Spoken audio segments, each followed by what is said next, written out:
എല്ലാവർക്കും നമസ്കാരം. ഇന്ന് ഞാൻ നിങ്ങളെ അഭിമുഖീകരിക്കുന്നത് നമുക്കെല്ലാം ഇഷ്ടപ്പെട്ട ഒരു പരിപാടിയായ യുവകേരളയുടെ ഉത്സവം ഈ വരുന്ന 6-ാം തീയതി ആസാദ് മെമ്മോറിയൽ ഹാളിൽ വെച്ച് നടക്കാൻ പോവുകയാണ്. ഈ പരിപാടിയുടെ ഒരു പ്രത്യേകത, ഇത് യുവകേരളയുടെ 10ാമത്തെ വാർഷിക ദിനവുമാണ്.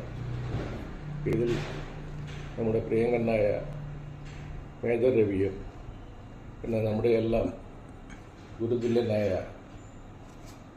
നമ്മുടെ MP പുരുഷോത്തമേട്ടനും മറ്റ് പലരും ഇതിൽ പങ്കെടുക്കാൻ പോകുന്നുണ്ട്. ഞാനും ഇതിൽ പങ്കെടുക്കണം, പക്ഷെ പെട്ടെന്നുണ്ടായ ഇതിൽ ഞാൻ പങ്കെടുക്കാൻ പറ്റാത്ത ഒരു സാഹചര്യം വന്നുപോയി. നിങ്ങളെല്ലാവരും യുവയെ പറ്റി നിങ്ങൾക്ക് എല്ലാവരും അറിയാം. 10 വർഷത്തിൽ മിക്കവാറും ഇതിൽ ഞാനും പങ്കെടുത്തിട്ടുണ്ട്.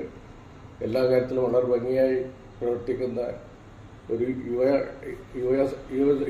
യുവ കേരളം തന്നെയാണ്. കാരണം എല്ലാ യുവാക്കളും ഇതിൽ പങ്കെടുത്ത് വളരെ ഭംഗിയാക്കുന്ന പരിപാടിയാണ്. അവരുടെ എല്ലാ പരിപാടിയും ഞാൻ കാണാറുണ്ട്, ഞാൻ പങ്കെടുക്കാറുണ്ട്.